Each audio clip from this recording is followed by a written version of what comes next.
오늘도 말씀의 은혜와 기도응답의 은혜가 넘치시기를 소원합니다. 함께 묵상하실 말씀은 창세기 45장 1절에서 15절 말씀입니다. 같이 말씀을 읽겠습니다.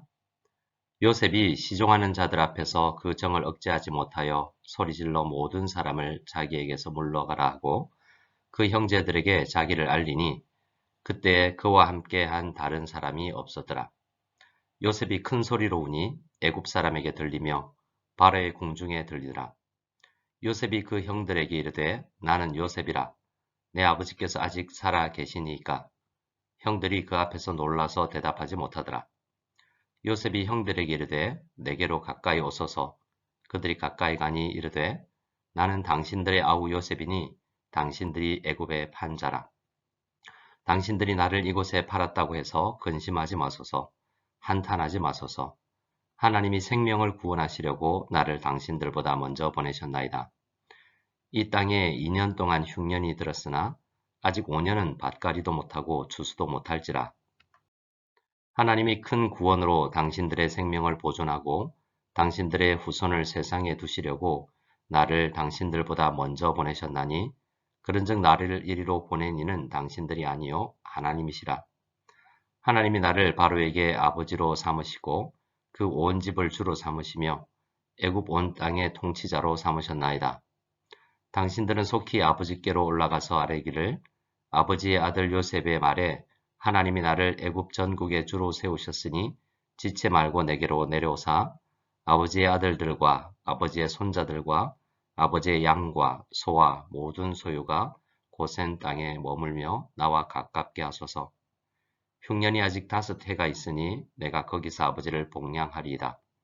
아버지와 아버지의 가족과 아버지께 속한 모든 사람에게 부족함이 없도록 하겠나이다 하더라고 전하소서. 당신들의 눈과 내 아우 베냐민의 눈이 보는 바 당신들에게 이 말을 하는 것은 내 입이라. 당신들은 내가 애굽에서 누리는 영화와 당신들이 본 모든 것을 다 내 아버지께 아뢰고 속히 모시고 내려오소서 하며 자기 아우 베냐민의 목을 안고 우니 베냐민도 요셉의 목을 안고 우니라. 요셉이 또 형들과 입맞추며 안고 우니 형들이 그제서야 요셉과 말하니라. 아멘. 오늘 말씀은 그동안 자신이 20년 전에 헤어진 동생이라는 사실을 숨겨왔던 요셉이 형제들에게 자신의 정체를 밝히는 내용입니다. 어쩌면 성경에서 가장 극적인 반전의 내용을 담고 있는 말씀일 것 같습니다. 요셉은 유다의 긴 고백을 듣다가 마음속에서 끓어오르는 감정을 더 이상 억누를 수 없었습니다. 사실 지난번에도 몇 번 마음이 요동쳤지만 그때마다 마음을 진정시키며 참아왔죠. 그런데 이제는 더 이상 참지 못하고 울음을 터뜨립니다. 애굽의 2인자 총리라는 직분 때문인지 형제들 외에는 자신이 우는 모습을 보여주지 않으려고 해서인지 다른 사람들은 모두 방에서 나가게 하고 큰 소리로 울기 시작한 것입니다. 우는 모습은 보여주지 않았지만 이내 요셉이 큰 소리로 울었다는 소식은 요셉 주변의 애굽 사람들과 바로의 궁정에까지 전달되었습니다. 그만큼 요셉의 울음은 애굽에서 큰 뉴스였다는 것입니다. 아마도 요셉은 이국 땅 애굽에서 살아오면서 초긴장 상태로 살았던 것 같습니다.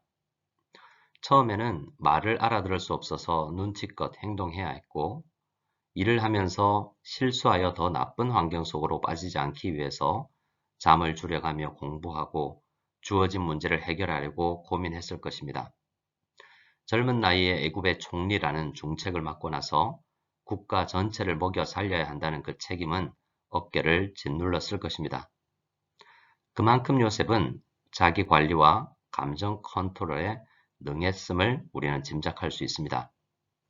물론 하나님의 도우심으로 모든 일을 은혜로 잘 감당할 수 있었지만 지금 형 유다가 지난날의 잘못을 회개하고 아버지와 형제들을 사랑하여 희생을 감수하는 모습을 본 요셉의 마음속에서 끓어오르는 감격은 그 어떤 것으로도 제어가 되지 않았던 것이죠. 요셉은 아무 말 없이 먼저 울음을 터뜨렸습니다. 아마 형제들은 사람들을 방에서 나가라 할 때부터 분위기가 심상치 않다라는 것을 느꼈을 것이고, 갑자기 애굽의 총리, 감히 얼굴을 들어 대면하기도 힘든 대단한 권위를 가진 엄한 사람이 갑자기 큰 소리로 울기 시작했으니 얼마나 당황했겠습니까? 그리고 요셉은 울먹이며 자신이 요셉이라고 밝힙니다. 그리고 첫 번째 형들에게 던지는 질문이 어떤 면에서는 이해가 잘 되지 않는 내용입니다. 요셉은 내 아버지께서 아직 살아 계시니까? 라고 묻습니다. 지금까지 형들은 여러 번 아버지 야곱이 살아 계시다는 것을 이야기했었지 않습니까? 그런데 요셉은 형들에게 다시 아버지가 살아 계시냐고 물었습니다. 왜일까요? 우리는 요셉이 말한 내 아버지라는 말에 집중할 필요가 있습니다.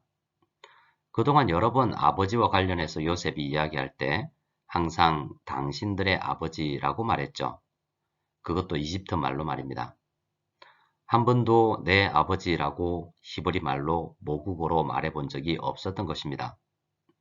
지난 20년간 한 번도 불러보지 못한 말이었습니다.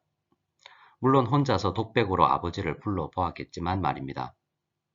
요셉은 지난 20년간 이집트 말로 사용하고 살았죠.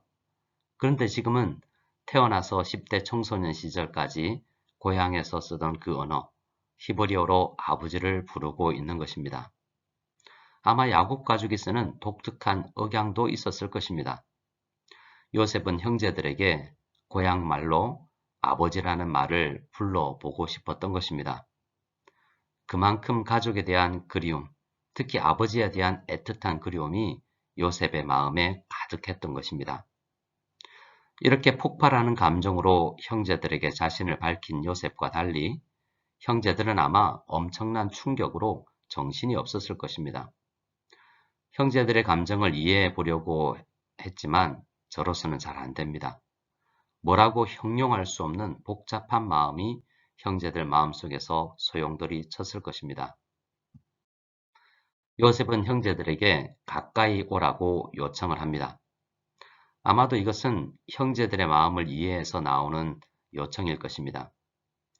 형제들은 전혀 준비되지 않은 상태에서 요셉의 말을 듣고 있지만 요셉은 처음 형제들과 만났을 때부터 줄곧 어떻게 형제들에게 자신을 밝힐 것인지 고민했을 것입니다.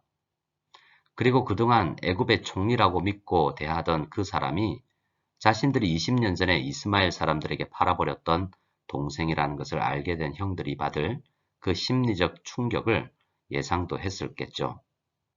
그래서 조금이라도 형들의 마음을 편안하게 해주려고 합니다. 요셉의 말에서 그러한 감정들이 묻어나고 있지 않습니까? 형제들을 가까이 부르고 요셉은 자신을 다른 방식으로 또 밝힙니다. 나는 당신들의 아우 요셉이니 당신들이 애굽의 판자라라고 말을 합니다. 이 말은 자신을 팔았다고 형들에게 따지는 말이 아닙니다. 자신이 정말 요셉이 맞다라고 밝히는 것이죠.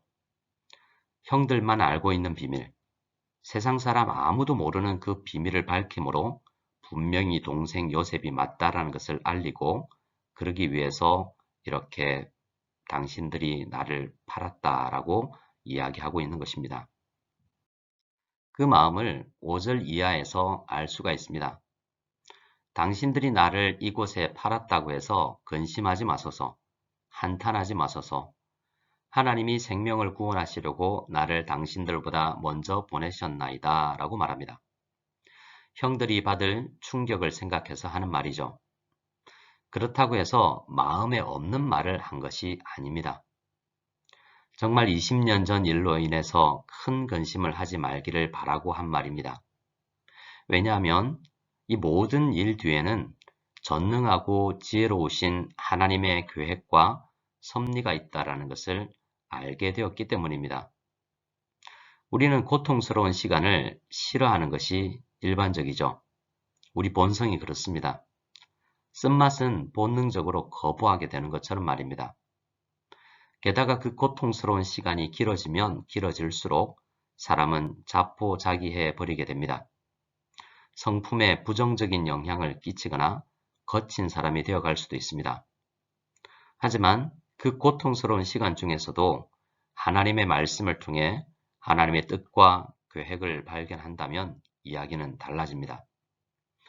마치 커피의 쓴맛이 처음에는 거북스럽지만 그 쓴맛의 진가를 발견하게 되면 쓴맛 하나만 있는 것이 아니라 그 속에 다양한 차이가 있어서 맛의 새로운 지경을 넓혀주는 것처럼 말입니다. 요셉은 고향에서 지낸 세월보다 애굽에서 지낸 세월이 많은 사람입니다. 그만큼 말할 수 없는 다양한 어려움을 겪었겠죠. 하지만 모든 상황 속에서 함께 하신 하나님으로 인해 그리고 말씀을 통해 이 고통이 언젠가 참으로 귀하게 쓰임받게 될 것이라는 것을 알려주는 그 하나님의 은혜로 인해 요셉은 형제들의 잘못을 용서합니다. 원수 같은 형제들을 사랑하는 법을 깨달아 알게 되었습니다. 요셉은 이제 하나님께서 원하시는 미래를 형제들과 함께 어떻게 개척해 나가야 할지를 생각하는 사람으로 서 있게 된 것입니다. 하나님이 한 사람을 이렇게 빚어 나가시는 것을 보면 참으로 놀랍죠. 요셉은 아직도 어리둥절하고 있는 형제들에게 앞으로 어떻게 해야 할지를 이야기합니다. 앞으로의 계획을 설명함에 앞서 다시 한번 요셉이 강조하는 것은 하나님이 요셉을 가족보다 먼저 애굽으로 보내셨다라는 것입니다. 형제들이 판 것도 사실이지만 더 중요한 것은 하나님이 악한 사람들의 마음까지도 사용하시는 분이라는 사실을 아는 것입니다. 요셉은 지난 20년간 하나님께서 사람들의 삶을 통해서 일하는 방식을 묵상했고 꿈과 계시를 통해 깨닫게 해주시는 하나님이 주신 지혜로 자신을 하나님이 먼저 애굽으로 보내시고 가족들을 애굽으로 데리고 오시려고 한다는 것을 깨닫게 되었다라는 것입니다. 하나님의 목표는 요셉을 애굽의 총리로 만드는 것이 아니라 하나님은 요셉을 사람들의 생명을 살리는 도구로 쓰시려고 그를 애굽의 총리로 만드셨습니다. 요셉 자신은 그것을 깨달았던 것입니다. 그래서 요셉은 형제들에게 다시 아버지에게로 가서 모든 가족들을 데리고 애굽으로 올 것을 요청합니다. 요셉은 아버지가 애굽으로 오려고 하지 않을 것을 잘 알고 있습니다. 그래서 그동안 묵상하면서 깨달은 하나님의 뜻을 계속 이야기하고 있는 것입니다.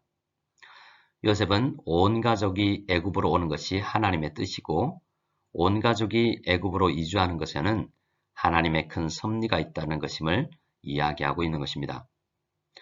요셉은 자신이 애굽의 총리가 된 것도 개인적 부귀영화가 목적이 아니라는 것을 알고서 요셉의 모든 권력과 재화, 지혜는 하나님의 뜻을 이루는 것에 있음을 밝히고 있는 것이죠. 요셉은 마지막으로 형들에게 부탁합니다. 지금 들었던 설명과 함께 직접 눈으로 본 것도 함께 전하라고 요청합니다. 그리고 같은 어머니와 아버지를 둔 친형제 베냐민과 20년 만에 포옹을 합니다. 학자들에 의하면 헤어질 당시 베냐민의 나이는 5살 미만이었을 것이라고 합니다. 어릴 적 보고 헤어진 동생 베냐민은 이제 결혼하여 가정을 꾸린 어른이 되어 있습니다.